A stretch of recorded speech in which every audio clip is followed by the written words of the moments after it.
让身體自保，各家各分享點好？讓各家各戶分享點好？鸡公啃鸭肉呢？顺德爆发的那个鸡公啃鸭肉啊，就是这种蚊子呢，来自那个传播的。哦哟，全部要得清理清理。哎呀，这么多的。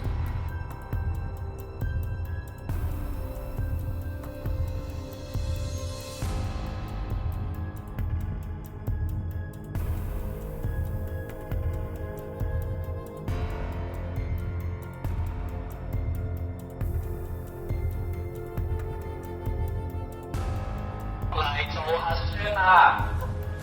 落嚟做核酸啦！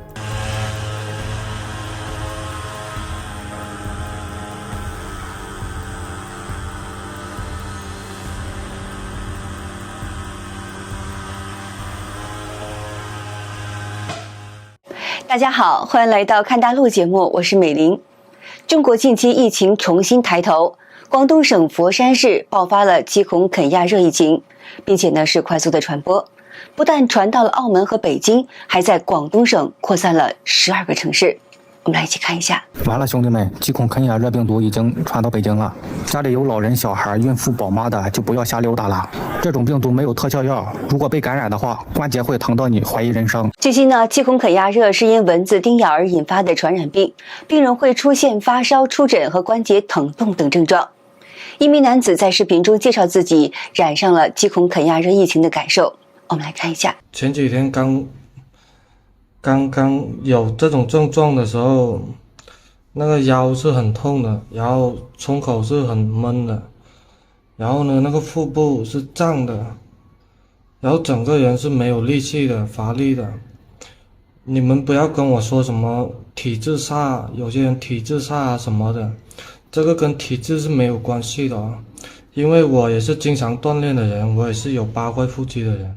一名女士介绍说，之前的新冠主要攻击的是人的肺部和呼吸道，这个鸡孔啃鸭热主要攻击的是人的各个关节，严重的可能会导致瘫痪和死亡，而且20%的患者他会转成慢性关节炎，疼痛可持续数年，甚至会丧失行动力。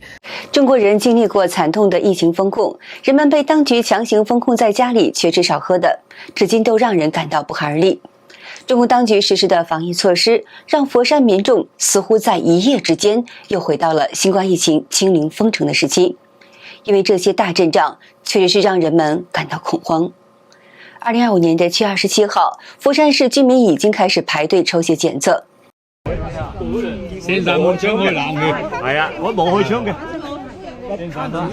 那么更绝的就是顺德龙江医院竟然规定，在民众验血后的7个小时等待结果期间，不可以自行离开。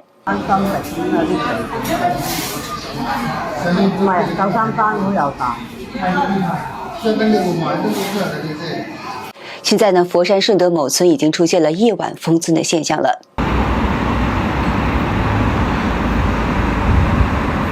这是佛山顺德乐从镇的重要路段开始管控的情景。什么了呀，那边？我不知道哦，那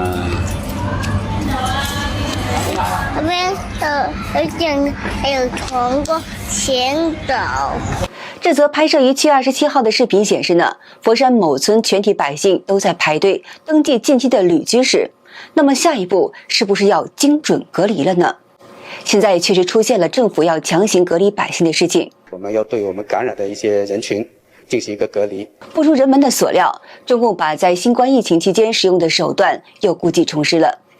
广州医科大学附属市8医院感染病中心主任医师洪文新公开表示要做核酸，他的确诊还是需要做那个核酸检测，多数是3到5个小时。可能会有确定的结果。根据中共官方最新的通报显示，截止到7月26号，广东省累计确诊病例达到了4824例，佛山有超过了4000例。佛山政府已经指定33家2级以及以上医院作为定点收治的医院，并将防蚊隔离床位从3696张扩大到了7220张。那么佛山蚊子多到什么程度呢？有人电蚊拍来清理蚊子。怎么那么多？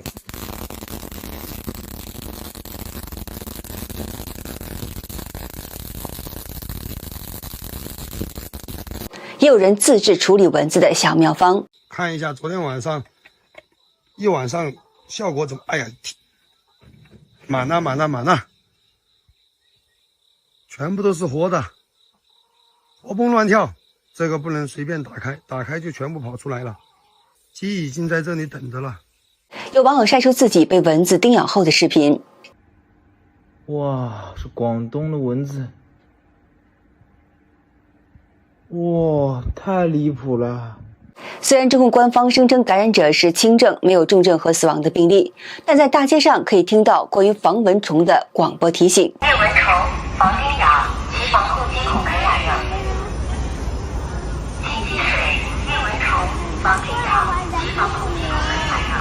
防疫人员们已经开始提着喷雾器在大街上开始四处喷烟消杀了。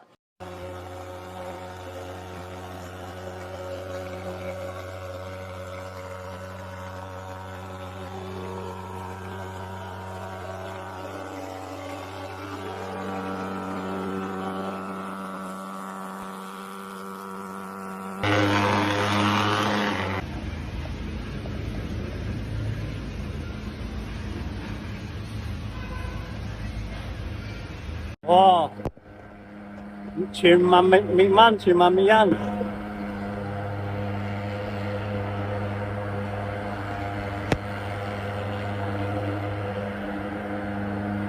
据路媒《南方都市报》的报道表示呢，2025年的7月23号，广东佛山顺德北滘镇森村村委会发布通知呢，要求全体村民配合在23号下午的6點，在家一起點燃蚊香來滅蚊。这是佛山某村子廣播的通知。仲要通知，各位村民群眾，請於今天下午3點半集體在室內點蚊香。我村消殺隊將於下午4點開設室外統一點蚊。各位父老鄉親、外老遠公，大家好啊！為咗你嘅健康，為咗你嘅健康，由於有登革熱嘅好嚴峻啊！大家屋前屋後倒好積水。晚上6點啊，齊動手，一齊點蚊香啊！那麼我們說到點蚊香呢，人們一般都會一次點1盤蚊香，但是為了應對疾恐肯亞熱疫情，現在出現了這樣的怪現象。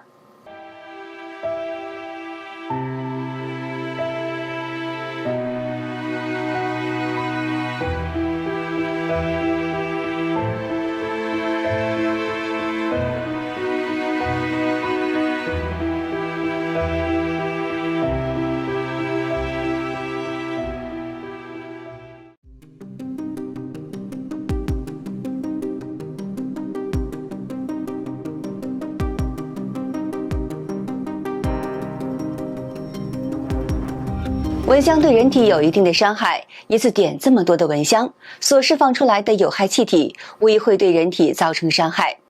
有网友说，不是你灭了蚊子，小心蚊香灭了你。那么对于中国突然爆发的疫情，人们在经历了被蚊子咬、点蚊香、验血、隔离等一系列的折腾之后呢，有人开始质疑这场疫情的来源。2025年7月26号 ，X 平台的推主桃喵先生发表消息称呢，广东佛山和周边地区爆发由伊蚊传播的疾恐肯亚热本地疫情，症状和登革热相似。但有网友怀疑呢，这次所谓的疫情其实是和中山大学向量控制中心设在广州黄埔科学城的全球规模最大的蚊虫工厂有着密切的关系。7月27号，有 X 平台网友贴出了中国大陆网友在2024年4月26号在微博上贴出的贴文。该贴文披露呢，广州黄埔区科学城有个转基因蚊子工厂，是中山大学的人搞的，这是全球最大的蚊子工厂。据说呢，该工厂每年生产3.6亿只蚊子，专在人多地方释放。而且呢，这种转基因蚊子携带沃尔巴克氏体菌型，就是说呢，这种细菌不会影响人体健康。贴文爆料说呢，前些天有一个快递大咖提出一个很烧脑的问题：广州有个地方快递蚊子的订单不少，他一直在想是什么人在生产，又是什么样的人在购买呢？贴文分析认为，转基因蚊子的食物是血液，说是用羊血，我觉得用什么血都可以。血液培养病毒，然后喂蚊子，蚊子再叮人，就会把病毒细菌来传给人。贴文最后表明，关键词来了，病毒和细菌通过血液才能够造成真正意义上的传播疾病。注射是最好的方式，直接进入血液，这就是病毒疫苗注射的目的。2024年10月25号，据香港01报道称，广州市霞石村在每周都要释放出超过30万只蚊子，以防控登革热的传播。而这种以蚊治蚊的生物防治技术已经持续了7年了，至今全村没有录得一宗登革热的个案。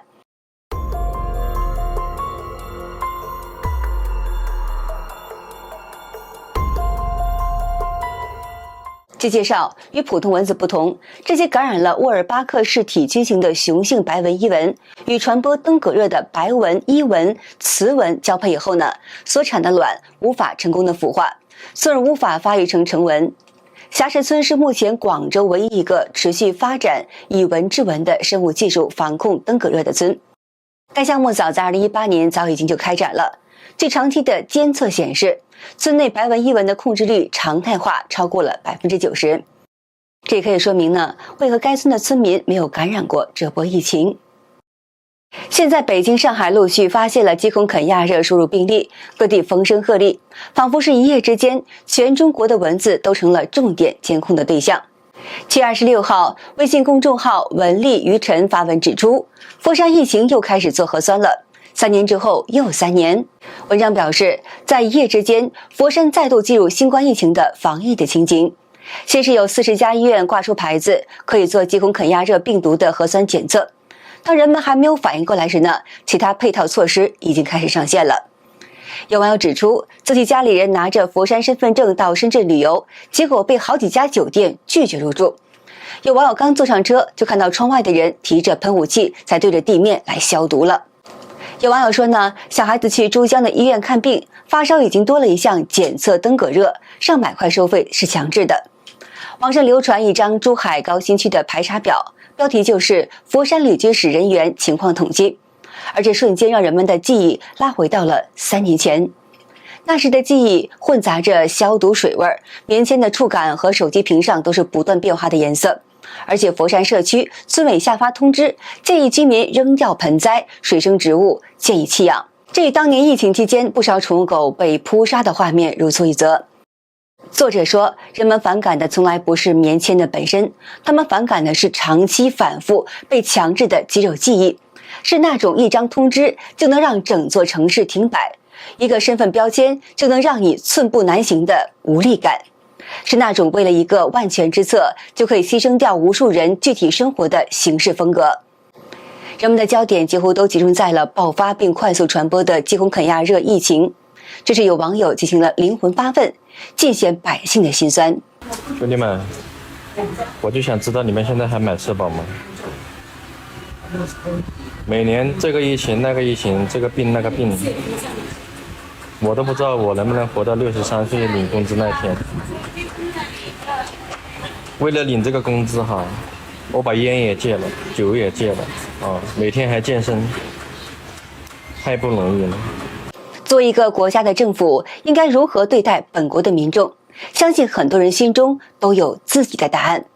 然而，在一次次的突发事件当中，在一次次的民众面对困境时，比如3年新冠疫情，比如这次的鸡孔肯亚热疫情，中共首先是封锁消息、隐瞒实情，然后便是采用强制手段验血隔离，种种措施让人恍惚回到了3年严重封控的噩梦当中。中国百姓也开始慢慢明白了，这个号称爱人民的党其实是最不可靠的，也是最不能够信任的。在一次次的突发事件造成的恐慌和惊慌失措当中，百姓只有靠自己闯过难关。当越来越多的中国人都能够意识到这一点时，中共政权还能够维持下去吗？好的，今天就和大家聊到这儿了，请您记得点赞、订阅、留言，并且分享给您的朋友们。感谢您的支持，我是美玲，我们下期节目再见。